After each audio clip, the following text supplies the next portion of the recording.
Hola, ¿qué tal, queridos amigos, apreciables comunidad? En esta ocasión estamos aquí reunidos en este archivo de audio, ustedes como apreciables oyentes y yo como su fiel transmisor, con la intención pues de seguir con esta serie de datos históricos, de datos culturales sobre Tepozotlán.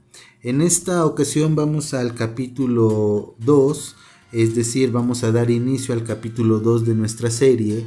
No olviden que previamente hemos publicado capítulo 0, capítulo 1 y estamos en lo que es el capítulo 2, que realmente sería el tercer capítulo de esta serie. Donde, como habíamos comentado, la intención era compartir con ustedes algunos datos emocionantes, algunos datos más que emocionantes, interesantes de esta tierra que pisamos, esta tierra que tiene una historia ancestral, y queremos nosotros saber por qué, y nuestra intención justamente es compartirlo con alguien, y qué mejor que con ustedes. En este caso, el capítulo 2 lleva como título el establecimiento de una residencia jesuítica en la frontera chichimeca. Y para aquellos que se perdieron el capítulo 1, pues ahí hablamos un poco cómo Tepozotlán era justamente el límite de esta frontera. Era un poco una ciudad de paso entre los bárbaros, que eran considerados de esa forma en el norte, un norte que apenas estaba formándose, un norte naciente, un norte que realmente no existía para la corona española, y un centro del país supuestamente civilizado, donde Nueva España desarrolló diversas instituciones, diversas dinámicas sociales. En este caso nosotros tenemos que centrarnos en esa época, en la época del 1500 y cacho, donde los españoles llegaron a América y empezaron a avanzar en su conquista, en su genocidio, digámoslo así, por tierras americanas, llegando a México.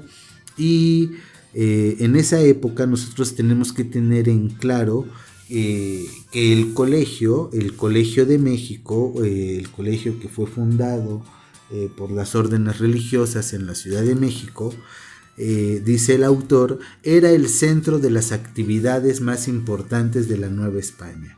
Entonces nuestra historia comienza ahí, en el 1599, por ahí finales del siglo XVI, en México.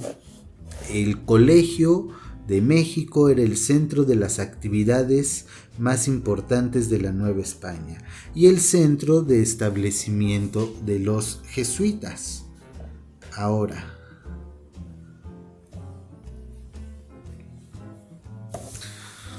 teniendo su estudio un nivel universitario, desde 1599 siguió el modelo con estudios superiores de teología y filosofía y estudios inferiores de retórica, humanidades y gramática.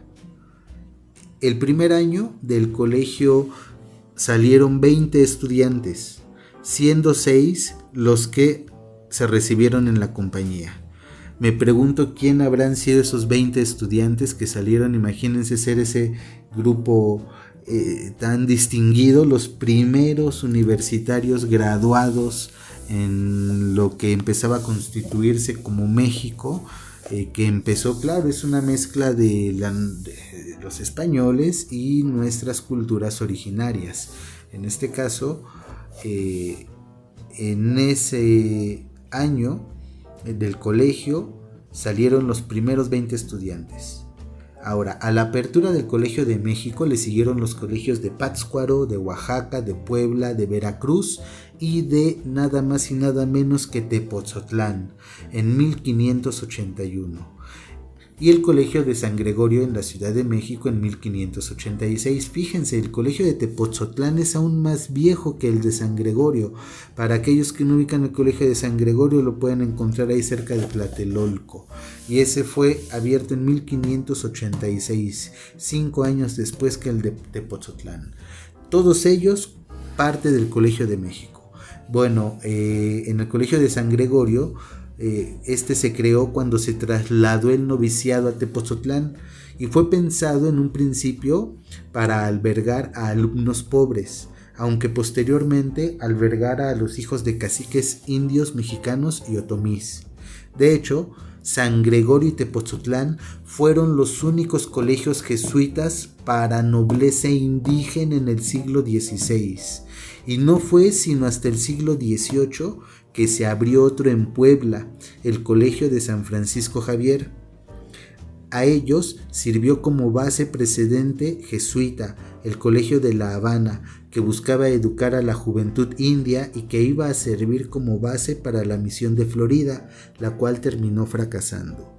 Miren qué dato tan impresionante entonces nos da este texto, que Tepotzotlán fue uno de los colegios, de los primeros colegios de toda América incluyente ¿para quién? Para nuestra población originaria, que en este caso pues le llaman los indios, pero 3 colegios en toda América, bueno, 4 con el de La Habana, admitían a la nobleza indígena en el siglo XVI, estamos hablando de 1500, pero realmente era un colegio incluyente, porque sabemos que en la mayoría se educaban ¿quiénes? Solamente el clero, solamente la nobleza española. Sin embargo, Tepotzotlán, el Colegio de San Gregorio, el de Puebla, que se llama el Colegio de San Francisco Javier, eran incluyentes, donde albergaban hijos de caciques indios, mexicanos y otomíes. Bueno, qué dato. Tepotzotlán era un pueblo más de los alrededores de la Ciudad de México. Su nombre proviene del náhuatl y significa lugar del jorobado. A pesar de no haber funcionado jurídicamente como parte de la capital, fue un satélite suyo, con la que tuvo estrechas relaciones tanto en los aspectos políticos, artísticos, culturales y sociales. De hecho, sabemos cómo varios pueblos precolombinos le rendían culto, o más que culto, le rendían pleitesía, le rendían ofrendas a los aztecas, al pueblo mexica, ¿verdad? De ahí que no era tan querido. Y yo quiero pensar que precolombinamente Tepotzotlán también de alguna manera era parte de estos pueblos que le rendía pleitesía y le rendía a los mexicas, a los aztecas, digámoslo así. Que por otra parte son uno de los imperios que hay, ¿verdad? Que hubo, quise decir. Bueno, a pesar de haber fundado la mayoría de sus colegios en ciudades, en este poblado los jesuitas fundaron uno de sus colegios más importantes en Nueva España. Aunque nunca haya sido un pueblo grande, sí fue un lugar muy importante después de la llegada de los jesuitas para la expansión del cristianismo, por estar al inicio de una ruta comercial crucial, en el camino que iba de la capital al norte del virreinato. Pérez de Rivas afirmaba que el pueblo de Tepotzotlán es, si no el más populoso de los que tiene en su contorno la Ciudad de México, pero de los más señalados y lucidos en ejercicios de cristiandad, culto divino y político que se conoce. Si bien el pueblo había sido primero atendido por los franciscanos, no había sido un lugar crucial e importante para esa orden.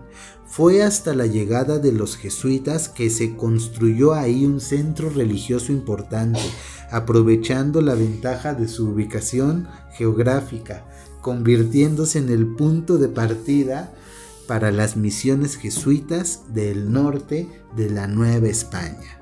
O sea que en otras palabras podríamos decir que Tepotzotlán fue esa trinchera para empezar a llevar la cristiandad a todo el norte. De hecho, si ustedes visitan los primeros pueblos Vamos a pensar que siguen para el norte hablando de Querétaro, van ustedes a Cadereyta, pueden ver cómo los que fundaron después iglesias en aquellas zonas fueron jesuitas que estudiaron en Tepotzotlán. Ahí hay placas, ustedes pueden encontrar, que dicen Fray tal hombre que estuvo aquí fundando esta iglesia de este pueblo de Cadereyta de Querétaro es un alumno del colegio de Tepotzotlán. Ahora, bueno, el propósito de este capítulo es compartir con ustedes a Tepotzotlán como un caso de establecimiento jesuita en una tierra de frontera y la apropiación del territorio primeramente por franciscanos y otros colonizadores y posteriormente por los jesuitas. También queremos compartir las relaciones de poder entre colonizadores y colonizados, así como la adaptación de los colonizadores a nivel local. Finalmente, ¿por qué los jesuitas decidieron instalar en este pueblo uno de sus mayores centros? La frontera donde se encontraba Tepotzotlán no solo representaba una división entre el cristianismo y la idolatría indígena, tan común en todo el continente, sino que también el establecimiento en un lugar estratégico que dividía a los pueblos chichimecas del norte de Nueva España con los indios sedentarios del centro. Fue por ello que los jesuitas buscaron consolidar a Tepotzotlán como una plataforma para las misiones del norte del virreinato. El grupo que representaba a los chichimecas eran los indios otomís y los indios sedentarios del centro eran representados por los mexicanos o nahuas, grupos con los que los frailes tuvieron relaciones distintas. Esta frontera se destacó por ser un territorio de movilidad de personas. Desde tiempos prehispánicos no era una frontera estable. Qué dato, mis queridos amigos, desde tiempos prehispánicos era una frontera de movilidad de personas, una frontera para nada estable. Con la irrupción de los españoles y el descubrimiento de minas de plata en Zacatecas, esta frontera continuó siendo móvil. ¿Y se imaginan ustedes la importancia que adquirió esta frontera al descubrirse las minas de plata en San Luis, en Zacatecas? Pues se convirtió en una zona de comercio y de migrantes que iban a establecerse en el norte novohispano. Es en esta frontera inestable que se encontraba Tepotzotlán y donde la Compañía de Jesús decidió instalar una residencia. Pues bien, ahí los motivos del por qué la compañía decidió instalarse. Ahora, más adelante, en los próximos capítulos, hablaremos de un pueblito al comienzo de la Ruta de la Plata. Vamos a hablar un poco más sobre qué se entendía muy bien, cuál era la diferencia entre esos que eran considerados bárbaros del norte. ¿Por quién? Por los novohispanos y cómo eran los nahuas del centro, los sedentarios, ¿verdad? Entonces, de momento vamos a dejar hasta aquí este capítulo 3. Tuvimos algunos datos interesantes que compartir y vamos a quedar a la espera